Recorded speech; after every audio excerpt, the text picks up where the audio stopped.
Ketika memasuki kamar Kinasih, Pak Karbin pun langsung terbayang-bayang ketika dulu Kinasih masih hidup dan dipasung di kamar itu.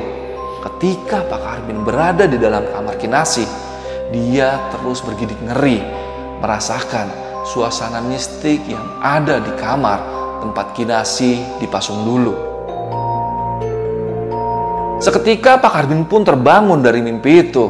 Tapi ketika mata Pak Karbin ini terbuka, tepat di atas kasur, di samping ujung kanan kaki Pak Karbin, di situ ada sosok Kinasih sedang duduk membelakangi Pak Karbin sambil sesekali membunyikan lonceng yang ada di tangannya.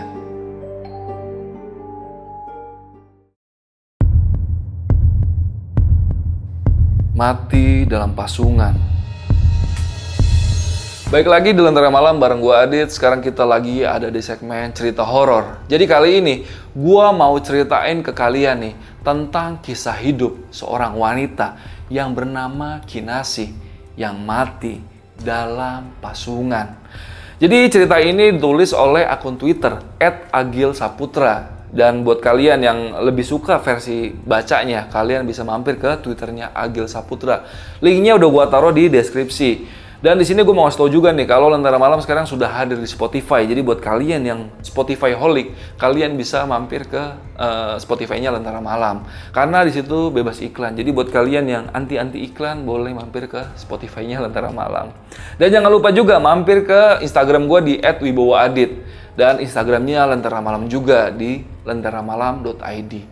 Yaudah, nggak usah lama-lama lagi. Sebelum kalian dengar ceritanya, kalian tonton dulu yang satu ini.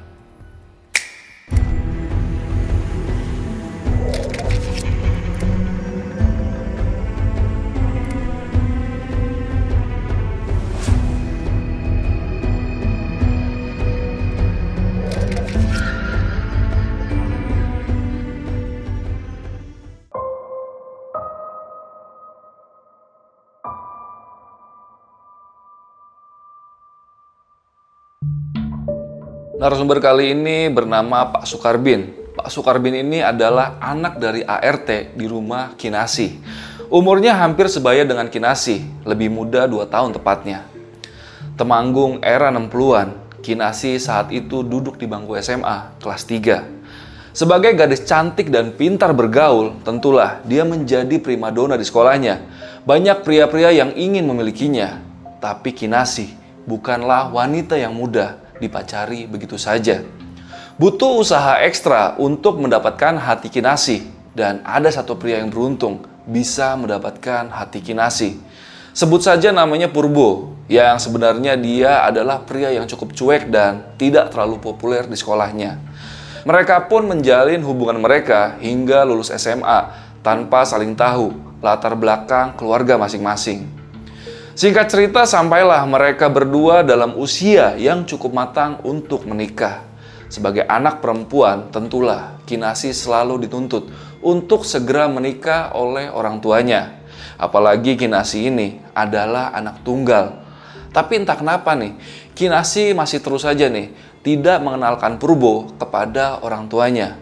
Mungkin karena Kinasih tahu betul sifat dari orang tuanya, terutama ayahnya, yang selalu berpesan kepada Kinasih untuk mencari calon suami yang sama-sama dari keluarga priai.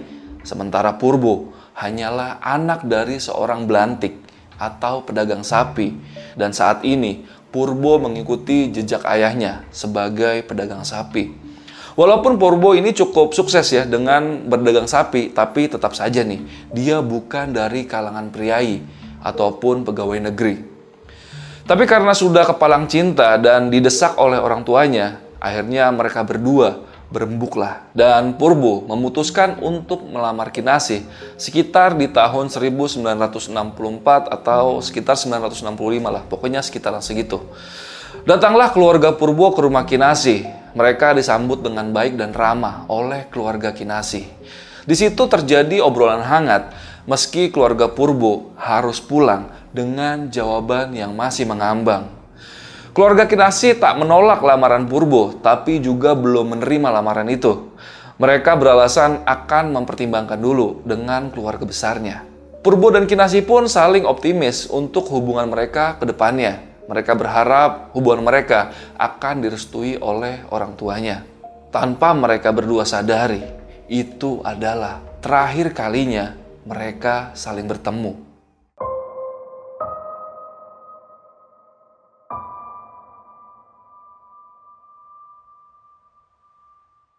Sekitar sebulan setelah lamaran itu, Kinasih dikagetkan dengan kedatangan sebuah keluarga yang datang untuk melamarnya. Keluarga itu bukanlah keluarga Purbo, melainkan anak dari kolega ayahnya Kinasih. Sebut saja namanya Aji, anak juragan cengkeh yang kaya raya. Aji ini terlihat seperti orang yang cukup angkuh, orangnya hitam legam dan bertubuh gempal. Tentu saja Kinasih menolak lamaran itu dan marah. Lalu dia langsung masuk ke kamar dan tidak mau menemui keluarga Aji. Di situ ayah Kinasih marah besar dan berkata, "Tidak usah mengharapkan Purbo, Bapak nggak sudi punya menantu PKI." Jadi ternyata selang beberapa hari Purbo melamar Kinasih, ayahnya Kinasih ini mulai mencari-cari informasi tentang latar belakang keluarga Purbo. Jadi info yang didapat ayahnya Kinasih ini, ternyata ayahnya Purbo ini pernah ikut organisasi yang bernama SOPSI, yang katanya adalah organisasi underbow dari PKI. Tapi menurut Pak Sukarbin, narasumber cerita ini, informasi itu didapat ayahnya Kinasih secara serampangan, kurang valid dan terkesan mengada-ada. Namun karena ayahnya Kinasih ini cukup keras kepala, akhirnya Kinasih dan Purbo tetap tidak bisa bersatu. Saat itu Kinasih masih mencoba mempertahankan hubungannya dengan Purbo dengan cara tetap berkirim surat, dan Pak Sukarbin lah atau Pak Karbin yang saat itu sering mengantarkan suratnya ke kantor pos. Menurut Pak Sukarbin, surat yang sering dikirim Kinasih ke Purbo itu hanya pernah dibalas 1 kali oleh Purbo. Mungkin Purbo sudah tidak terlalu berharap lagi dengan hubungan mereka berdua. Tapi di situ Kinasih masih belum menyerah juga. Bahkan dia semakin sering mengirim surat ke Purbo. Bahkan juga Kinasih sempat menuduh Pak Karbin menyembunyikan surat-surat yang dikirim oleh Purbo kepadanya.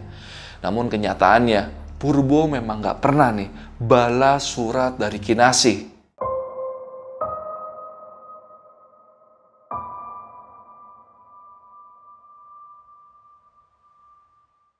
Sekitar tahun 1967, saat itu Kinasih mulai tak banyak bicara Dia lebih sering mengurung diri di kamar dan hanya keluar saat makan saja. Itu pun kalau dia benar-benar mau. Dia mulai banyak mengigau saat tidur dan menangis berteriak di tengah malam. Kinasih mulai terlihat seperti orang depresi. Semakin hari keadaan Kinasih semakin memburuk. Dia mulai sering mengamuk, mencoba melukai diri sendiri, bahkan melukai orang lain. Kinasih sempat beberapa kali dibawa ke rumah sakit jiwa, tapi nggak ada perkembangan yang signifikan setelah dibawa berobat. Sebenarnya dokter menyarankan agar Kinasih ini bisa dirawat saja di sana. Tapi karena ibunya tidak tega, akhirnya pihak keluarga memutuskan untuk merawat Kinasih di rumah saja. Karena Kinasih ini sering mengigau dan sering berjalan sendiri ketika tidur, dan Kinasih cukup sadar akan itu. Akhirnya, suatu hari, Kinasih meminta orang tuanya untuk mengikat salah satu dari kakinya dengan rantai, alias Kinasih minta dirinya sendiri untuk dipasung, supaya dia tidak pergi lagi kemana-mana dari tempat tidurnya ketika sedang tidur. Orang tuanya pun menyetujuinya dan memberikan Kinasih sebuah lonceng kecil untuk Kinasih gunakan sebagai pertanda kalau saja ia membutuhkan sesuatu.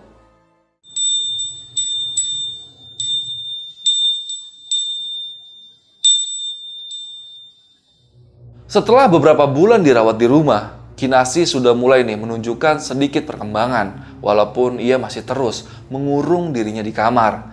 Tapi ada hal aneh yang mulai muncul dari diri Kinasih. Hampir setiap beberapa jam sekali, dia selalu minta dibawakan makan oleh ibunya dengan cara membunyikan lonceng itu.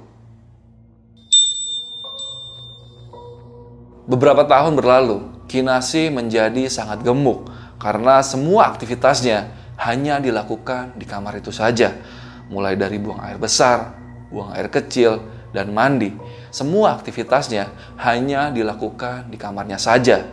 Begitulah aktivitas Kinasih sehari-hari. Dari gadis yang cantik dan periang berubah drastis menjadi gadis yang depresi.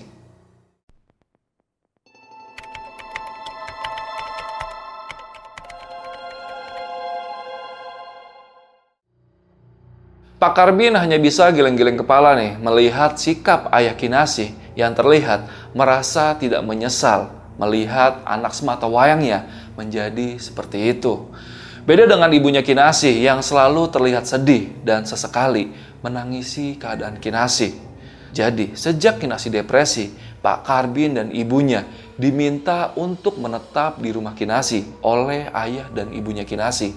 Mereka tinggal di paviliun kecil yang berada di belakang rumah, tepat berseberangan dengan jendela kamar Kinasih. Pak Karbin juga disuruh nih bekerja di gilingan padi milik keluarga Kinasih. Dan setiap pulang kerja, Pak Karbin dan ibunya ditugaskan bergantian untuk merawat Kinasih. Meskipun Pak Karbin ini adalah anak pembantu, tapi hubungan Pak Karbin dengan Kinasih ini cukup dekat. Karena umurnya dia ini tidak terlalu jauh lah jaraknya. Makanya saat Kinasih masih sadar dan belum depresi, Mbak Kinasih ini cukuplah sering ngobrol sama Pak Karbin. Makanya mereka berdua ini cukup dekat keadaannya.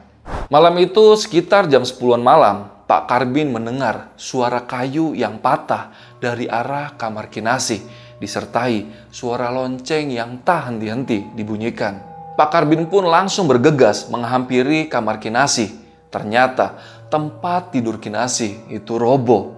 Sepertinya waktu itu Kinasih sedang mau buang air besar nih. Tapi ketika dia coba menggeser badannya, entah kenapa tempat tidur itu roboh di bagian pinggirnya. Mungkin memang karena berat tubuh Kinasih ini yang sudah tidak wajar. Di situ Kinasih menangis dengan kotorannya yang sudah terlanjur keluar dan berceceran kemana-mana. Dan di situ juga sepertinya Kinasih cukup sadar. Dengan tangisan bak anak kecil, dia memanggil-manggil Pak Karbin. Bin, tolong saya. Akhirnya dengan terpogo-pogo, Pak Karbin pun menggeser badan Kinasih. Dia sampai nggak peduli lagi nih kotoran Kinasih mengenai tubuh dan bajunya. Di situ ada ibunya Pak Karbin dan ibunya Kinasih juga yang ikut masuk ke dalam kamar Kinasih. Ayahnya Kinasih cuma diam dan mengintip dari luar kamar. Dan di situ tiba-tiba Kinasih terdiam, lalu melihat ke arah Pak Karbin dan tiba-tiba mengambil garpu yang ada di sebelahnya, lalu menusukkan garpu itu tepat ke punggung Pak Karbin sambil dia berkata, "Purbo, Purbo, Purbo." Pak Karbin pun kaget dan langsung berlari menjauh dari Kinasih. Kinasih pun sempat mencoba mengejar Pak Karbin, tapi tertahan karena satu kakinya masih dirantai atau dipasung. Keadaan pun seketika langsung ricuh. Untung saja garpu itu nggak terlalu dalam nih menusuk punggung Pak Karbin, jadi tidak menimbulkan luka yang cukup berarti bagi Pak Karbin. Apakah di situ Pak Karbin marah? Justru di situ Pak Karbin menjadi semakin iba dengan keadaan Kinasih. Setelah kejadian itu, Pak Karbin pun pergi ke kamar mandi untuk membersihkan diri. Dan setelah Pak Karbin selesai mandi dan kembali ke pavilion kecilnya, keadaan di kamar Kinasih masih cukup tegang. Kinasih sudah cukup tenang setelah dibersihkan oleh ibunya Pak Karbin. Tapi dia terdengar masih tetap menangis lirih. Saat Pak Karbin coba intip dari jendela, Kinasih masih terus menangis sambil memanggil-manggil nama Pak Karbin. Bin, kamu di mana? Sini, aku mau minta maaf.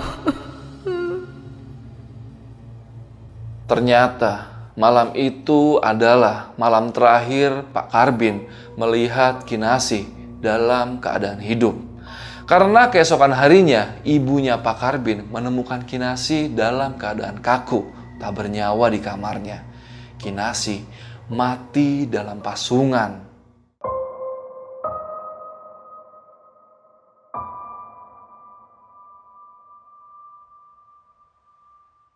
Pak Karbin masih merasa nggak percaya nih kalau Kinasih sudah meninggal dunia saat itu, meninggalkannya dan seluruh keluarganya.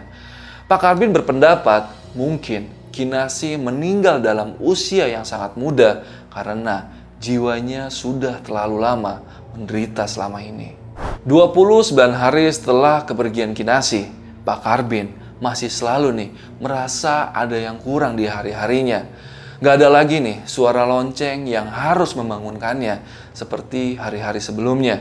Tapi malam itu tiba-tiba Pak Karbin terbangun dari tidurnya karena dia mendengar ada suara lonceng dari arah kamar almarhum Kinasih.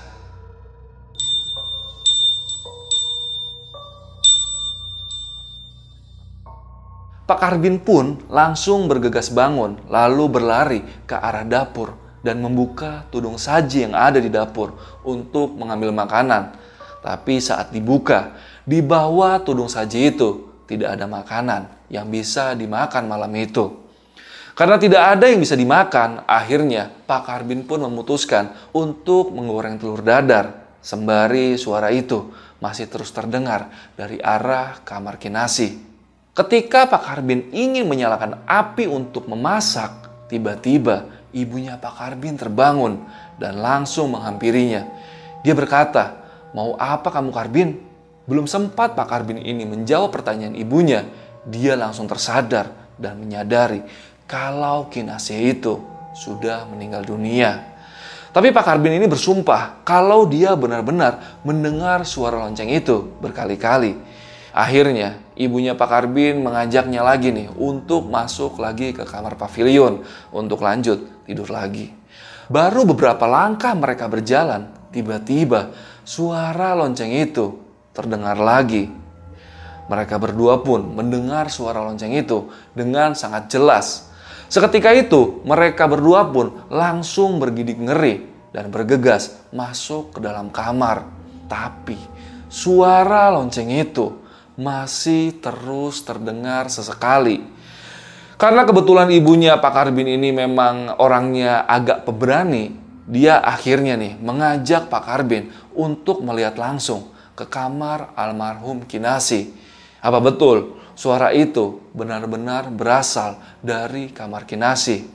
Pak Karbin pun yang penasaran akhirnya mengikuti langkah ibunya menuju kamar Kinasih. Dan sesampainya mereka di depan kamar Kinasih, suara itu masih terdengar sesekali. Di situ ibunya Pak Karbin dengan bahasa Jawa mencoba untuk berbicara pada Kinasih dari balik pintu kamarnya. Sudah ya, Simbo, Karbin, ayah dan ibu sudah ikhlas. Kamu pergi yang tenang ya.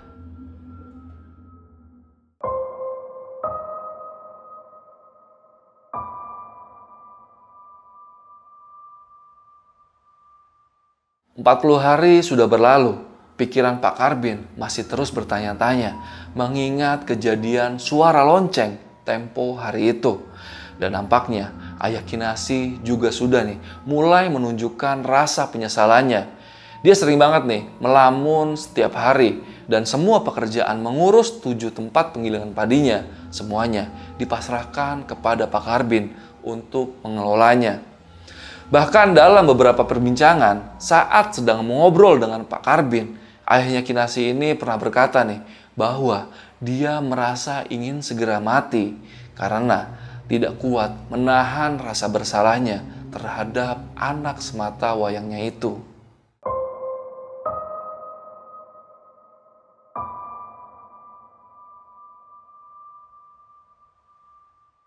Waktu itu di tempat tinggal Pak Karbin sedang memasuki musim panen. Pastilah tempat gilingan akan dipenuhi oleh para pelanggan, membuat Pak Karbin menjadi sangat sibuk dan lelah hari itu. Waktu itu hari berjalan seperti biasa saja nih. Sepulang kerja, Pak Karbin langsung mandi dan tidur. Tanpa sadar, dia melewatkan sholat maghrib. Kira-kira jam 10 malam, ibunya Pak Karbin membangunkannya nih untuk sholat isya. Dengan sedikit malas, Pak Karbin pun akhirnya segera menuju kamar mandi untuk mengambil air wudhu, lalu sholat isya. Jadi antara paviliun menuju kamar mandi, di situ ada jalan kecil, di mana disitulah jendela bekas kamar Kinasih berada. Yang berarti itu juga tempat jendela paviliun milik Pak Karbin. Waktu itu Pak Karbin sempat nih menengok sebentar ke arah jalan kecil itu. Tapi di situ nggak ada perasaan apa-apa saat itu. Dan singkat cerita, setelah sholat, Pak Karbin pun lanjut kembali tidur. Tapi saat baru mau terlelap, tiba-tiba Pak Karbin mendengar sayup-sayup suara orang sedang bernyanyi. Sumbernya berarah dari arah depan pintu paviliun. Saat Pak Karbin coba untuk mencermati, ternyata memang benar ada suara itu. Pak Karbin pun yang saat itu cukup penasaran, ia mencoba nih mendekati sumber suara itu. Dan saat Pak Karbin sudah berada di depan pintu, dia masih mendengar suara itu. Tapi saat dia hendak membuka pintu itu, tiba-tiba suara itu menghilang.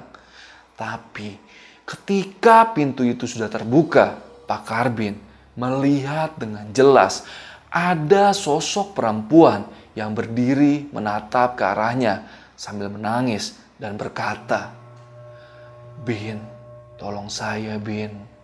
Ya, yang dilihat Pak Karbin itu adalah sosok dari almarhum Kinasih.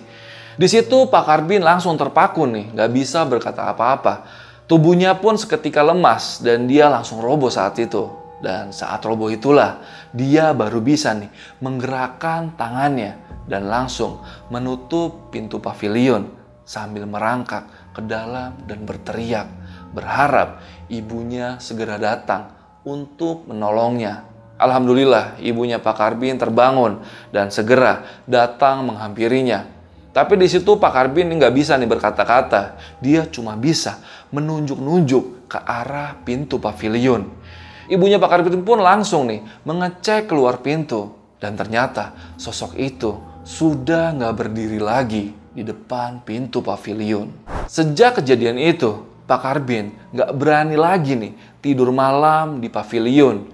Dia lebih memilih nih tidur di salah satu kamar yang ada di tempat penggilingan milik orang tua Kinasih. Kebetulan ada satu kamar kosong di sana dan berharap gak ada lagi nih hal-hal mistis yang terjadi padanya.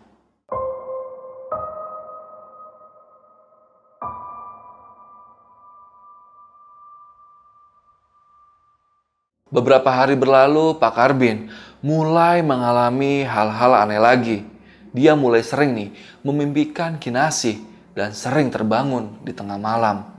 Dan mimpi yang paling diingat oleh Pak Karbin adalah ketika dia bermimpi didatangi oleh sosok Kinasih dengan wujud ketika Kinasih sedang depresi dulu.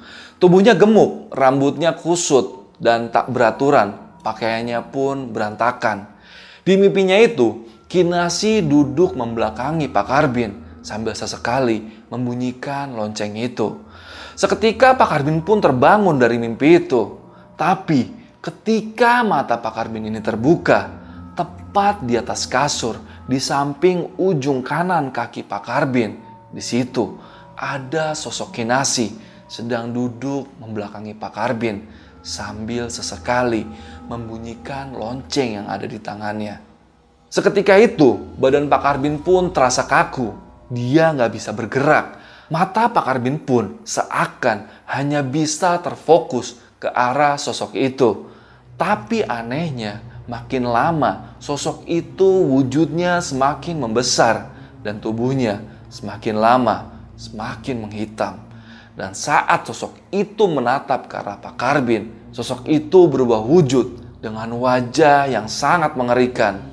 Wajahnya berubah mirip seperti kerbau dan rambutnya panjang dan berantakan. Di situ lagi-lagi Pak Karbin yang tidak bisa bergerak dan berkata-kata, cuma bisa berusaha untuk memejamkan matanya dan terus berdoa sebisanya. Dan alhamdulillah lah, ketika Pak Karbin coba untuk membuka matanya lagi, sosok itu sudah pergi dari hadapannya. Setelah tubuh Pak Karbin ini bisa digerakkan lagi, dia langsung nih tarik selimut dan bersembunyi di dalam selimut itu. Karena dia tahu betul nggak ada yang bisa menolongnya saat itu. Karena dia hanya tinggal sendirian di tempat penggilingan itu. Pak Karbin pun terus terjaga nih sampai azan subuh berkumandang. Sungguh malam yang berat nih bagi Pak Karbin. Dan di situ dia berpikir dan menerka-nerka kalau ada yang tidak beres dengan kematian Kinasih dulu. Tapi di situ Pak Karbin nggak tahu nih harus berbuat apa. Setelah kejadian itu, Pak Karbin akhirnya memutuskan untuk kembali lagi nih ke pavilion tempat ibunya tinggal. Dia berpikir minimal bila dia dihantui lagi, di situ ada ibunya di sampingnya yang sewaktu-waktu bisa menolongnya saat ketakutan.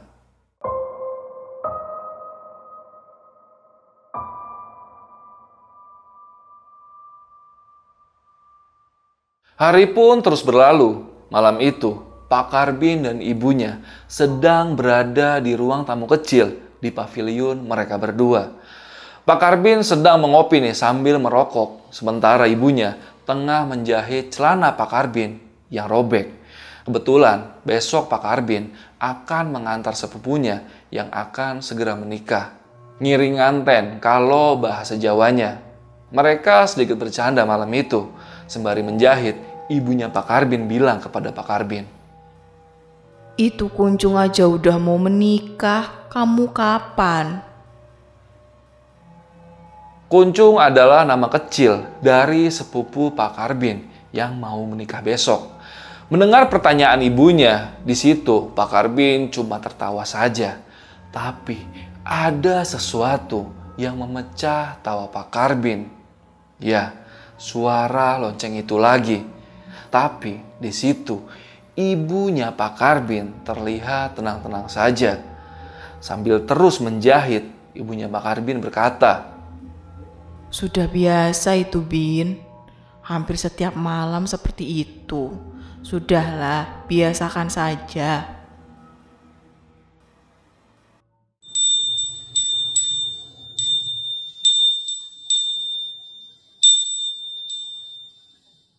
Selang beberapa hari setelah kejadian itu, di suatu pagi, sebelum berangkat ke penggilingan padi, Pak Karbin disuruh ayahnya Kinasih untuk membersihkan kamar bekas Kinasih dipasung dulu. Mau gak mau, Pak Karbin pun harus melaksanakan tugas yang diberikan ayahnya Kinasih itu. Walaupun di kepalanya nih masih selalu terbesit nih kejadian-kejadian mistis yang ia alami kemarin-kemarin yang berkaitan dengan almarhum Kinasih. Ketika memasuki kamar Kinasih, Pak Karbin pun langsung nih terbayang-bayang ketika dulu Kinasih masih hidup dan dipasung di kamar itu. Aroma kamar itu pun sangat khas dan entah kenapa, walaupun waktu itu masih pagi hari, ketika Pak Karbin berada di dalam kamar Kinasih, dia terus bergidik ngeri, merasakan suasana mistik yang ada di kamar tempat Kinasih dipasung dulu. Pak Karbin pun mulai menyapu dan membersihkan barang-barang yang ada di kamar itu. Dan tanpa ia sengaja, Pak Karbin menemukan sepucuk surat yang masih rapi terbungkus amplop di bawah tempat tidur Kinasih semasa ia hidup dulu.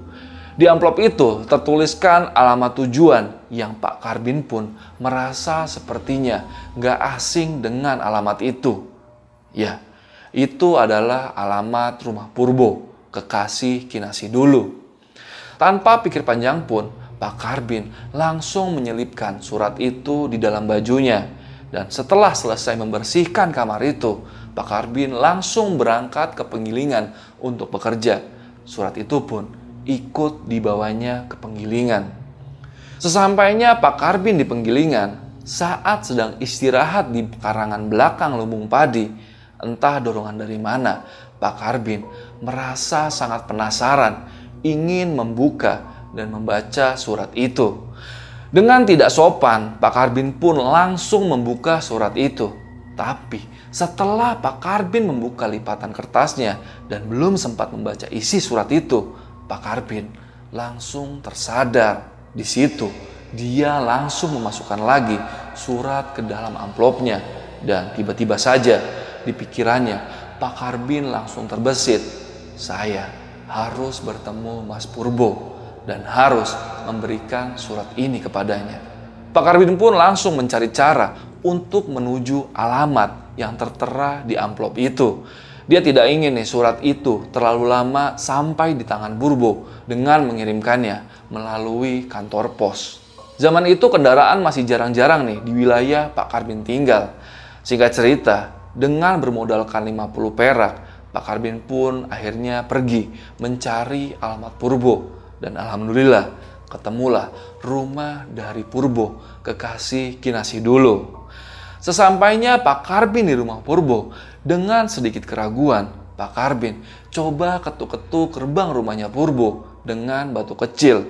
Dan alhamdulillah keluarlah seorang ibu-ibu setengah lansia membukakan pagar dan dia bertanya, Nyari siapa, Mas? "Saya nyari Mas Purbo, Bu. Ini mau menyampaikan surat dari Mbak Kinasih." Mendengar jawaban Pak Karbin itu, ibu itu tiba-tiba langsung terdiam dan dengan buru-buru menyuruh Pak Karbin untuk masuk dan duduk. Di situ dia membuka laci di sebelahnya, mengambil kumpulan surat-surat yang ternyata itu adalah surat-surat dari almarhum Kinasih. Sambil berkaca-kaca, ibu itu pun bercerita kalau Purbo saat ini sedang tidak di rumah, melainkan Purbo sedang di penjara.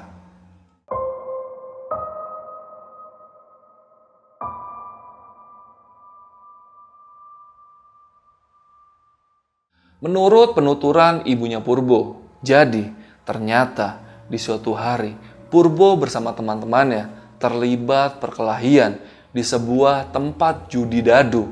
Dan entah bagaimana keadaannya, perkelahian itu berubah menjadi adu golok. Yang sialnya lagi, ada satu orang yang tewas di tempat kejadian. Dan kira-kira begitulah singkat cerita bagaimana Purbo bisa sampai masuk ke dalam penjara. Jadi, penyebab kenapa Purbo waktu itu hanya bisa membalas satu kali surat dari Kinasih adalah karena dia sudah keburu masuk penjara dan gak bisa nerima atau membalas surat-surat dari Kinasih waktu itu. Singkat cerita, Pak Karbin pun menceritakan nih tentang kabar kalau Kinasih sudah meninggal dunia. Dan juga Pak Karbin menceritakan keadaan Kinasih dulu sebelum akhirnya meninggal dunia. Seketika ibu itu pun menangis dan akhirnya terjadi perbincangan yang cukup panjang antara Pak Karbin dan ibunya Purbo. Pak Karbin pun mulai terbuka dan menceritakan sikap ayahnya Kinasih terhadap lamaran Purbo waktu itu.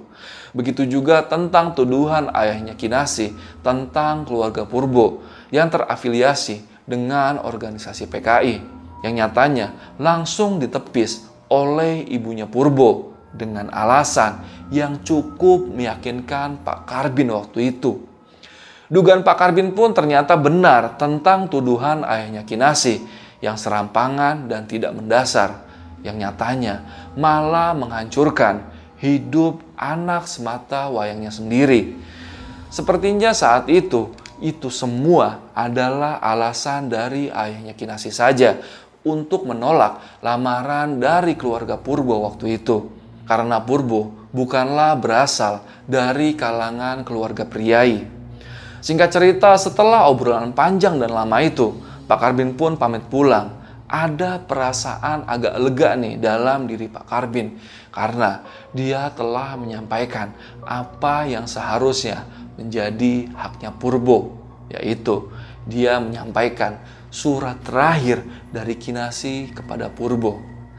Sesampainya di rumah, Pak Karbin pun langsung nih menceritakan kepada ibunya tentang pertemuannya dengan ibunya Purbo tadi. Dan malam harinya, entah kebetulan atau memang sebuah pertanda, Pak Karbin tiba-tiba bermimpi bertemu dengan Kinasih. Tapi kali ini wujud Kinasih muncul dengan wujud terbaiknya, wujud sebelum dia menggemuk dan mengalami depresi waktu itu. Di mimpinya Pak Karbin, Kinasih ini berkata, "Makasih ya Bin, sudah mengurus dan peduli denganku."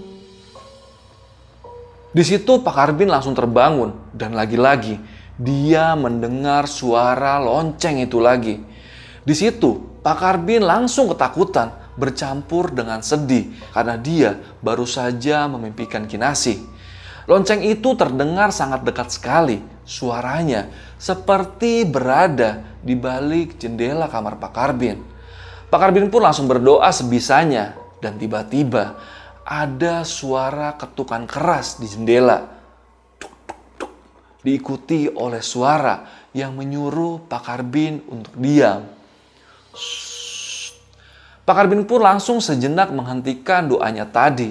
Dan tiba-tiba lagi terdengar kata yang sangat jelas dari arah jendela. Aji, Aji, Aji.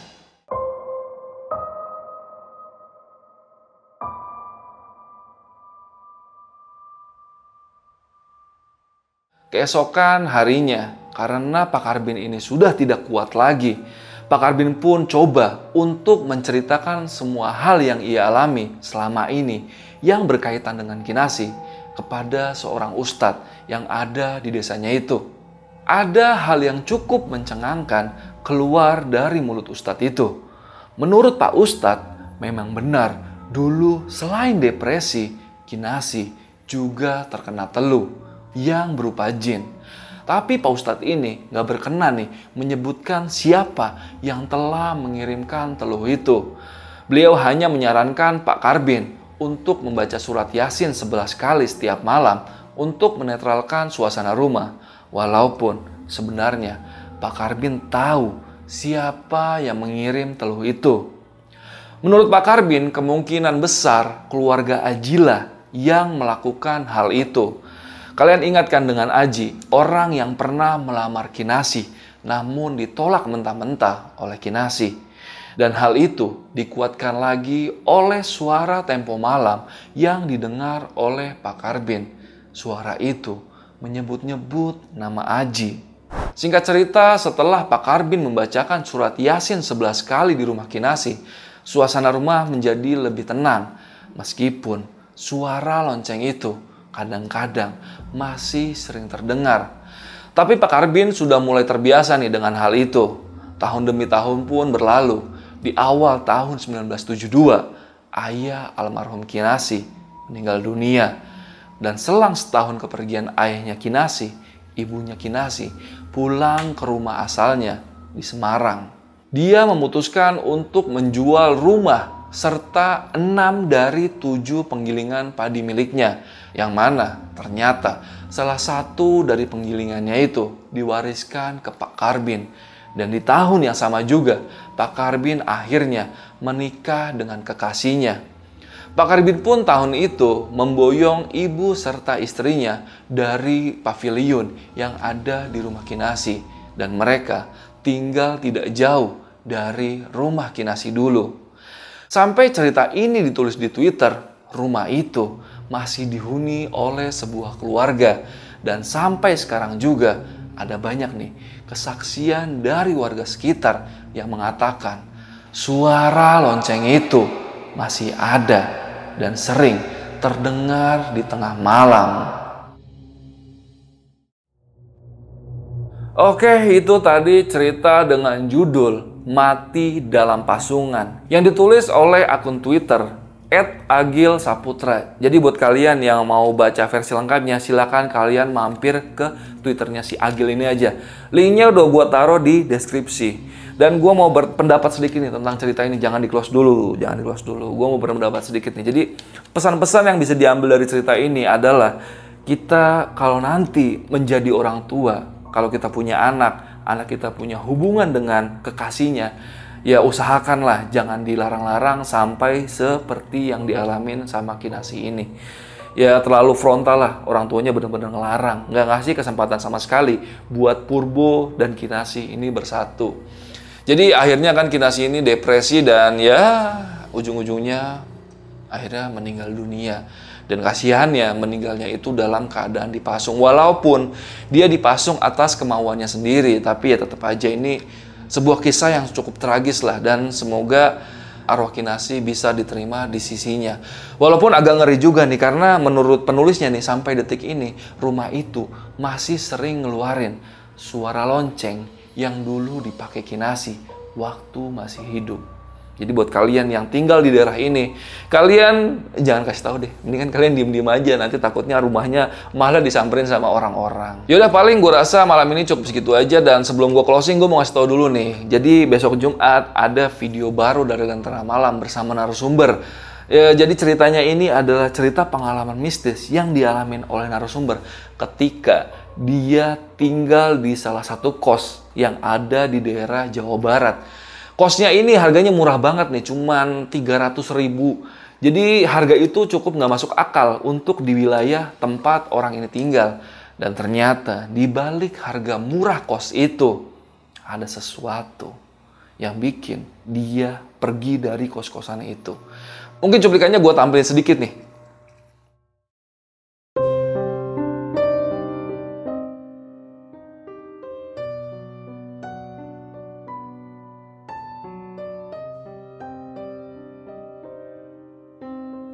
Namun empat pria ini juga panik gitu bang, takut ada yang denger lah kata dia gitu kan. Akhirnya si pria ini, salah satu pria ini ngehantemin pala si wanita ini ke sebuah bak semen, bak yang terbuat dari semen tuh bang, yang kotak doang kayak gitu bang. Sekali, dan itu dia, wanita itu langsung tewas di situ bang.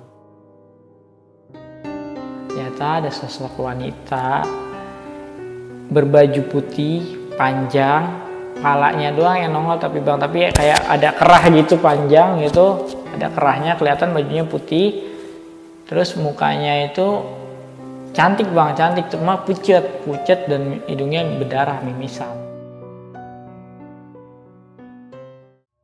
Gue mau ngingetin juga nih, kadang ada yang nanya juga nih, kapan Lentera Malam uploadnya sih bang? Jadi Lentera Malam tuh uploadnya setiap hari Senin, Rabu, dan Jumat. Jadi kalian stay tune terus di Lentera Malam setiap hari Senin, Rabu, dan Jumat jam 9 malam. Yaudah, karena closingnya udah kepanjangan banget dan mungkin juga ini udah di close, gue mau promo sedikit nih. Jadi jangan lupa mampir ke Instagram gue di @wibowoadit, dan juga jangan lupa mampir ke Spotify-nya Lentera Malam di lenteramalam.id apa enggak ya? Oh enggak, Lentera Malam aja. Kalian search-nya di Spotify Lentera Malam aja. Nanti pasti ketemu Spotify-nya. Yaudah, paling gue rasa malam ini cukup. Gua Adit dari Lentera Malam izin pamit. Bye.